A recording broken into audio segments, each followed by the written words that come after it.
नग्न आंखों से भी देख सकते हो। आपको किसी टेलीस्कोप की जरूरत नहीं है। और अगर आप किसी बड़े दूरबीन या टेलीस्कोप का उपयोग करें तो इस धूमकेतु का, इस कॉमेट का दृश्य आपको जीवन भर याद रहेगा। इस धूमकेतु में खास क्या है? इस धूमकेतु की खास बात यह है दोस्तों कि इसको एक नहीं लेकिन दो दो पूंछ है।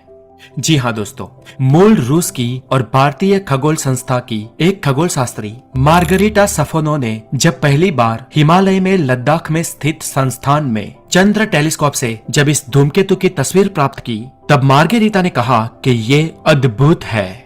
इसकी दो पूंछ है, जिनमें से एक सीधी आयन पूंछ सूर्य से विपरीत दिशा में जा रही है, जबकि दूसरी घुमावदार पूंछ इस धूमकेतु की कक्षा का अनुसरण कर रही है।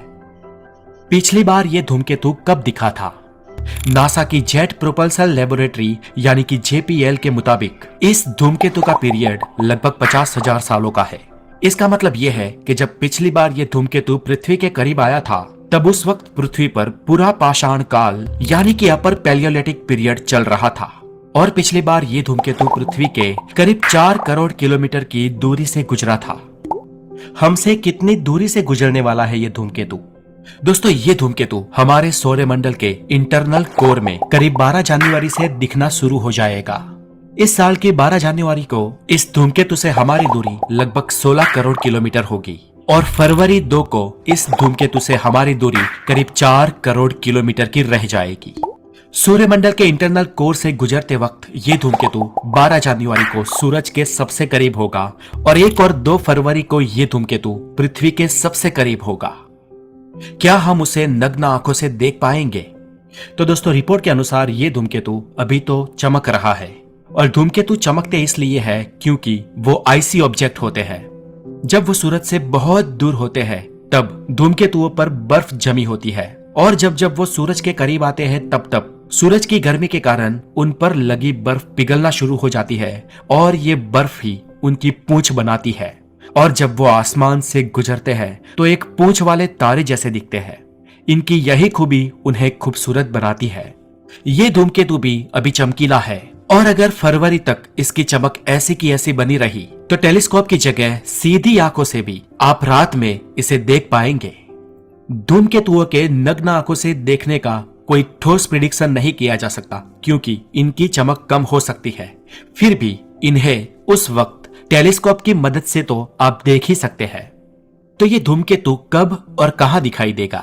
तो दोस्तों, नासा के अनुसार पृथ्वी के उत्तरी गोलार्ध में रहने वाले लोग इस धूमकेतु को 20 जनवरी के बाद ही ढूंढना शुरू कर सकते हैं। 21 जनवरी 2023 को अमावस्या भी है और इसलिए उस दिन चांद की रोशनी भी नहीं रहेगी। उस दिन पृथ्वी के उत्तरी गोलार्ध में बसे लोग आसमान में इस धूमकेतु को खोज सकते हैं और पृथ्वी के दक्षिणी गोलार्ध में रहने वाले लोगों को ये फरवरी के शुरुआत में दिखेगा। इसे अगर आपको ठीक से देखना हो तो अर्ली मॉर्निंग यानी कि उजाला होने से पहले की जो सुबह प्रभात होती है उस वक्त देखा जा सकता है। हालांकि ये जब पृथ्वी के बहुत ही करीब आ जाएगा तब आपको न्यूज में और नासा की वेबसाइट पे भी इसकी और इसके लोकेशन की तस्वीरें प्राप्त होना शुरू हो जाएगी।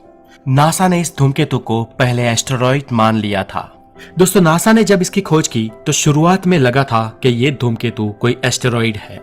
जी हाँ दोस्तों, पिछले साल ही जब ये धूमकेतु बृहस्पति की कक्षा में था तब वैज्ञानिकों को लगा था कि ये कोई एस्टेरॉइड है और फिर जब ये करीब आने लगा तब हमें पता चला कि ये असल में एक कॉमेट है और हमने उसे पहचान भी लिया। आप इस धूमकेतु के नाम से भी जान सकते हो C2022 यानी कि इसे हमने 22 में लोकेट किया। धूमकेतु क्या होते हैं? तो दोस्तों, यहाँ पर आपको बता दें कि इन धूमकेतुओं को पूंछ वाले तारे भी कहते हैं, लेकिन वास्तव में ये तारे नहीं होते हैं। ये कॉमेट्स दरअसल एक बड़े स्नोबॉल होते हैं, एक अवकाशी पिंड होते हैं जिन पर frozen gas, rocks and dust के पार्टिकल होते हैं और जो हमारे सोलर सिस्टम के छोर से हमारे सूर्यमंडल में सूर्य की ग्रेविटी के कारण आते हैं। और जब इन धूमकेतुओं की कक्षा जब उन्हें सोलर सिस्टम के करीब लाती है, कोर सोलर सिस्टम में लाती है, तब उनकी फ्रोजन बॉडीज उनसे अलग होने लगती है और इस कारण उनके पीछे एक लंबी पूंछ जैसी दिखाई देती है। इसलिए धूमकेतुओं को पूंछ वाले तारे भी कहा जाता है। हालांकि ये तारे नहीं होते हैं, ये बहुत ही छोटे अवकाशी पिंड होते हैं और आमतौर पर ये सोलर सिस्टम में आकर वापस अपनी जगह चले जाते हैं क्योंकि उनकी ऑर्बिट का विस्तार बहुत बड़ा होता है। वैज्ञानिक मानते हैं कि ऐसे लाखों धूमकेतु सूर्यमंडल के विस्तार में है। सूर्यमंडल के कुइपर बेल्ट से लेकर ओर्ट क्लाउड तक ऐसे अगणित धूमकेतु है, जिनमें से ज्यादातर बहुत दूरी से ही सूर्य का चक्कर लगाते हैं, इसलिए वो हमें दिखाई नहीं देते। लेकिन कुछ धूमकेतुओं की कक्षा अंडाकार होती है और वो इंटरनल सोलर सिस्टम में, कोर सोलर सिस्टम में समय समय पर आते रहते हैं। जैसे हैलीज धूमकेतु हर 75 साल में एक बार कोर सोलर सिस्टम में आता है, वैसे ही ये धूमकेतु करीब 50,000 साल बाद इंटरनल सोलर सिस्टम में आता है। इससे ये पता चलता है कि इस धूमकेतु की कक्षा, उसका ऑर्बिट कितना विशाल होगा। तो दोस्तों, ये थी आज की एक साइंस अपडेट। और अगर आप भी इस